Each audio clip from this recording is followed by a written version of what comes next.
ನಮ್ಮ ಏನೋ ಸ್ಪೆಷಲಾ? ಹೌದು. ಏನು ಸ್ಪೆಷಲು? ಇಡ್ಲಿ. ಹಾಂ. ರಾತ್ರಿ ಈಸ್ಕೊಬಂದು ಪರೋಟ ಪ್ಯಾಕೆಟ್ 2 ಇತ್ತು. ಹಾಂ. ಅದ್ರಲ್ಲಿ 2 ಪರೋಟ, ನಿಮ್ಗೊಂದು ಪರೋಟ ನನಗೊಂದು ಪರೋಟ. ಹಾಂ. ಮತ್ತೆ ಫಿಶು ಹತ್ರ ಬಾಯ್ಲಿ, ಚಿಕನ್ ಕರಿ, ಫಿಶು, ಹಾಂ, ಫಿಶ್ ಮೀನ್ ಸಾರು, ಹಾಂ, 2 ಇಡ್ಲಿ, 1 ಪರೋಟ. ಹಾಂ ಸಾಕಾ ನಮ್ಗೆ? ಸಾಕು. ಇಷ್ಟು ತಿನ್ನಲ್ಲ, ಸುಮ್ಮನೆ ವಿಡಿಯೋಗೋಸ್ಕರನೇ ಇಟ್ಟಿರೋದು. ಹಾಂ. ತಿನ್ನಕ್ಕಾಗಲ್ಲ ಇಷ್ಟು. ಹಾಂ. ಫಸ್ಟ್ ಟೈಮ್ ಮೀನು ಸಾಂಬಾರು ರೆಡಿ ಮಾಡಿದ್ದೀನಿ, ಯಾಕಂದ್ರೆ ಚಿಕ್ಕ ವಯಸ್ಸಲ್ಲಿ ನಮ್ಮ ದೊಡ್ಡಮ್ಮ ಸಾಂಬಾರು ಸಕ್ಕತ್ತಾಗಿ ಮಾಡಿದ್ರು. ಮೀನು ಸಾಂಬಾರು ಹಾಂ.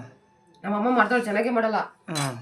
ನಮ್ಮ ಅಂಟಿ ತಿಂತಾ ಇರ್ತಾರೆ, ಅವ್ರ ತಟ್ಟೆನೇ ನೋಡ್ತೀವಿ. ನಮ್ಮಮ್ಮ ಏನಂತಾಳೆ, ತಿನ್ನು ತಿನ್ನು ಅಂತಾರೆ. ನಿಮ್ ಸಾಂಬಾರು ಚೆನ್ನಾಗಿಲ್ಲ, ಏನ್ ತಿನ್ನೋ, ನಮ್ಮ ದೊಡ್ಡಮ್ಮ ಮಾಡಿ ಸಾಂಬಾರೇ ಬೇಕು ಅಂತೀನಿ. ಆ ನೆನಪು ಬಂದ್ಬಿಡ್ತದಕ್ಕೆ ನಮ್ಮ ದೊಡ್ಡಮ್ಮ ಮಾಡಿರೋ ಹಂಗೆ ನೆನಪು ಮಾಡ್ಕೊಂಡು ಮಾಡಿದೆ.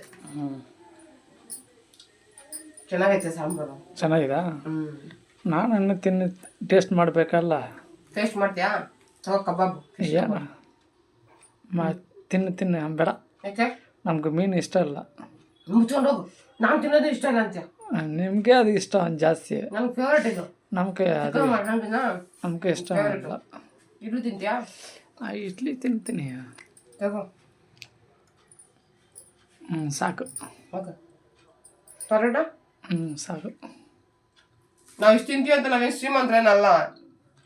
ವಾರಕ್ಕೆ ಒಂದ್ಸಲ ನಾನ್ ವೆಜ್ ತಿನ್ನೋದು. ಅದಕ್ಕೆ ಸ್ವಲ್ಪ ಅರ್ಧ kg ಮೀನು, ಸುಮ್ಮನೆ ಒಂದು ಅರ್ಧ kg ಚಿಕನು, ಅರ್ಧ kg ಮೀನಲ್ಲಿ ಸ್ವಲ್ಪ ಸಾಂಬಾರು ಮಾಡ್ಕೊಂಡು, ಪರೋಟ ಎಕ್ಸ್ಟ್ರಾ ಇತ್ತಲ್ಲ ಅಂದ್ಬಿಟ್ಟು ಅದು ಮಾಡ್ಕೊಂಡು, ಮತ್ತೆ ಇಡ್ಲಿ ಫ್ರಿಜ್ಜಲ್ಲಿ ಇತ್ತು, 2 ಇಡ್ಲಿ ಮಾಡ್ಕೊಂಡು ಅಷ್ಟೇ. ಹೌದಾ? ಟೇಸ್ಟ್ ಚೆನ್ನಾಗೈತೆ. ತಿನ್ನಿ, ಊಟ ತಿನ್ನಿ ನೆಮ್ಮದಿಯಾಗಿ. ಡಯಟ್ ಗೇಟ್ ಅಂತ ಇದು ಮಾಡ್ಕೊಂಡು ಹೆಲ್ತ್ ಹಾಳು ಮಾಡ್ಕೋಬೇಡಿ. 3 ಟೈಮು ನೆಮ್ಮದಿಯಾಗಿ ಹೊಟ್ಟೆ ತುಂಬ ಊಟ ಮಾಡಿ ನೆಮ್ಮದಿಯಾಗಿರಿ. ಇರೋದು ಒಂದು ಲೈಫ್ ಅಷ್ಟೇ, ಸರಿನಾ?